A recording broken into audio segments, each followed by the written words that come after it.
Today's episode is brought to you by the Daily Gardener Friday newsletter. You can sign up for the newsletter over at thedailygardener.org.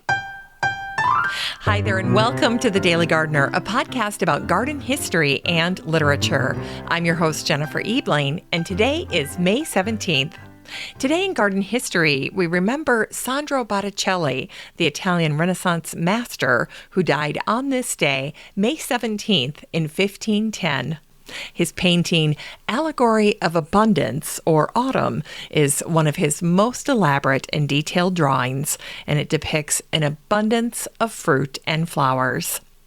Sandro painted idyllic garden scenes filled with beautiful women and men from the classical period. His painting, Primavera, depicts 9 springtime gods and goddesses in a garden. Venus, the goddess of love, presides over the garden of the Hesperides, and to her right, Flora, the goddess of flowers, sprinkles roses. The garden features orange and laurel trees and dozens of other species of plants. And it was on this day, May 17th in 1642, that Paul Champmathieu de Maisonneuve, the French military officer, caught his first glimpse of the landscape that would become Montreal. And today, Paul is recognized as the founder of that city. And in George Waldo Brown's 1905 book, The St. Louis River, there is a wonderful little snippet about the moment that Paul first spied Montreal. George wrote, "On the 17th of May, the rounded slopes of Mount Royal, clad in the delicate green foliage of spring, burst into sight, stirring the hearts of the anxious beholders with newfound joy. They were delighted with the scenery. The fragrance of the springing forest permeated the balmy air." Maisonneuve was the first person to step upon the land, and as the others followed him, they fell upon their knees, sending up their songs of praise and thanksgiving. Their first work was to make an altar within sight and sound of the riverbank, the women decorating the rough woodwork with some of the wildflowers that were growing in abundance on the island. Then every member of the party knelt in solemn silence while Monsieur Vimont performed the High Mass, and as he closed, he addressed his little congregation with these prophetic words: "You are a grain of mustard seed that shall rise and grow till its branches overshadow the earth." And today we remember Robert Tannahill, the Scottish poet and lyricist. He died on this day, May 17th in 1810. Remembered as the Weaver poet, Robert was born in Paisley, and he's often hailed as Paisley's own Robert Burns, as his work is said to rival Robert Burns. Today in Paisley, there is a stunning 50-foot-high mural of a young Robert Tannahill. He's holding a basket of fruit, and it was painted by Mark Wurst in collaboration with the Paisley Housing Association. This stunning mural overlooks the spot where Robert Tannahill was born on Castle Street back in 1774. One of Robert's most beloved songs is "Will Ye Go, Lassie, Go?" The lyrics mention picking wild mountain thyme, a plant known botanically as Thymus serpyllum. Wild mountain thyme is a showy, wide-growing ground cover from the Old World, and it has beautiful rosy red flowers and glossy, deep green, mat-forming foliage. So if you've ever grown creeping thyme, you'll know that thyme creeps everywhere. And in the song, the thyme has grown in and around the heather. The lyrics begin like this: "Oh, the summertime has come, and the trees are sweetly blowing. The wild mountain thyme grows around the blooming heather. Will ye go, lassie, go?" Now, if you want to hear one of my favorite versions of Will Ye Go, Lassie Go, you can click on the link in today's show notes, or you can just search for the words Humbird, that's the name of the artist, and then Will Ye Go, Lassie Go. And her version of this song will pop up and you can listen to it. And trust me, all week I've been listening to variations of Will Ye Go, Lassie Go, and this one is definitely the prettiest. All right, and today we also celebrate the birthday of Elvin Charles Stakman, the American plant pathologist who was born on this day, May 17th, in 1885. Elvin is remembered for his work identifying and combating diseases in wheat. In 1917, he married a fellow plant pathologist named Estelle Louise Jensen, and he also encouraged Norman Borlaug to pursue his career in phytopathology after Norman's job at the Forest Service was eliminated due to budget cuts.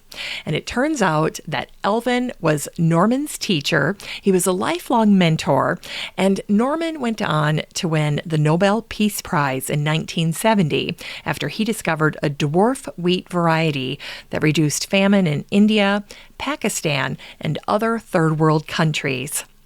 In 1938, Elvin Charles Stakman gave a speech, and it was called this: "These shifty little enemies that destroy our food crops."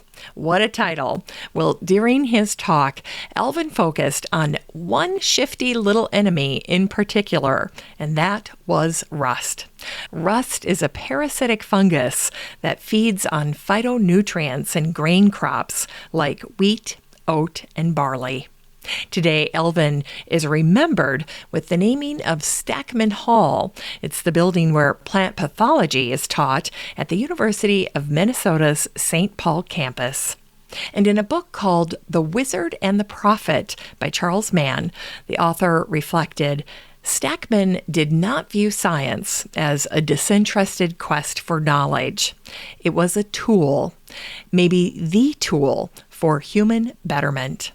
Not all the sciences were equally valuable, as he liked to explain. Botany, he said, is the most important of all sciences, and plant pathology is one of its most essential branches. It's time to grow that garden library with today's book, 150 Gardens You Need to Visit Before You Die by Stephanie Waldeck. This book came out in 2022, and here's what Stephanie writes in her introduction. In 150 Gardens You Need to Visit Before You Die, I've shared a vast range of gardens, from immense botanical institutions with thousands of specimens to smaller plots for quiet meditations, to museums that combine both artworks and plantings. I hope these brief introductions inspire you to plan a visit or two, whether in your hometown or on your global travels, so that you can enjoy the sights, smells, sounds, and stories of the world's best gardens. Well, the publisher of this book writes, from Kew Gardens in London to the Singapore Botanical Gardens, and from Monet's garden at Giverny to the Zen Gardens in Kyoto, this handsomely bound book captures in words and images the most notable features of these 150 glorious, not-to-be-missed gardens. It's an essential bucket list book for garden lovers. I think this book would be a great special occasion book, a great book for a birthday or for Christmas. And I was very surprised when I looked at the list that Stephanie compiled, because not only were there names that I thought should be there, but I have to admit that at least half of them I wasn't even familiar with. So now I have more gardens that I'm looking at investigating, just thanks to Stephanie's book and her very diligent work on putting this all together. So there you go. This book is 256 pages of gardens from around the world that are sure to make your jaw drop and potentially spark the desire to go for a visit. You can get a copy of 150 Gardens You Need to Visit Before You Die by Stephanie Waldick and support the show using the Amazon link in today's show notes for around $25. Finally, we end the show today with a Botanic Spark that celebrates the garden writer Louisa Yeomans King. It was on this day, May 17th in 1905, that Louisa wrote in her garden journal about peonies. She had published a year's worth of entries in her book called The Flower Garden Day by Day, and it's one of my favorites, and I managed to get my hands on a used copy where someone had actually written some of their own journal entries, which makes the book that much more special to me. Now, before I read this passage from Louisa, I thought I'd give you just a quick 101 overview of her life. In 1902, Louisa and her husband moved to Michigan, and that's where they built a home that they called Orchard House. And with the help of a man named Frank Acne, who was a gardener, Louisa began to plan and create her garden. She also began writing about her gardens, and soon she was giving lectures, contributing pieces to magazines, writing columns for newspapers, and organizing garden clubs. And she even became friends with the prominent gardeners of her time, like Gertrude Jekyll, Charles Sprague Sargent, and the landscape architects Fletcher Steele and Ellen Biddle Shipman. What a group of friends. And Louisa learned to garden during the heyday of American garden culture. So her desire to pursue garden writing was totally on point, and it made her one of the most widely read American garden authors in the United States. For Louisa's first book, The Well-Considered Garden, the preface was written by her dear friend Gertrude Jekyll. In 1915, when the book debuted, it was considered an instant garden classic. And I'm looking at my copy right now. I keep it on a special bookshelf where I keep all of my garden classics. Now, the garden estate, known as Blythewold, has a very special copy of The Well-Considered Garden. In fact, their particular book contains a handwritten inscription along with Louisa's signature, which is fantastic. But to me, it's really the inscription that is what makes this particular copy so fantastic, because Louisa did something that I like to call a quote hack, and that's where you take a quote and you modify it just a little bit to make it your own. So one of mine is a quote from Cicero that says, "If you have a garden and a library, you have everything you need." That's a wonderful quote. Well, I have always quote hacked that to say, if you have a garden podcast, and a library, you have everything you need. Well, along those same lines, Louisa changed a quote by Sir William Temple, who once said, "Gardening is an enjoyment and a possession for which no man is too high or too low." And she changed the quote when she was writing in that copy of The Well-Considered Garden, and she wrote, "Gardening is an enjoyment and a possession for which no woman is too high or too low." So go Louisa. Louisa helped start the Garden Club of America and the Women's National Farm and Garden Association, and she held leadership positions in both organizations. Not surprising. But when her husband died suddenly in 1927, Louisa was forced to sell Orchard House. She moved to Hartford, New York, and she bought a property there that she called Kingstree. And this time, since she had the chance to do everything over, she decided to set up a smaller garden. And of course, the smaller size meant less work, which better accommodated Louisa's writing and her speaking commitments. And so there's a little quick biography for you on Louisa Yeomans King.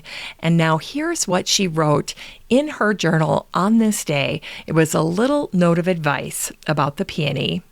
She wrote, "Disbud most of your peonies now, that is, of a cluster of buds.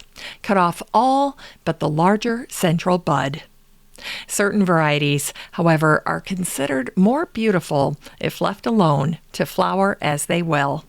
Among these are Alsace-Lorraine, and La Rosary.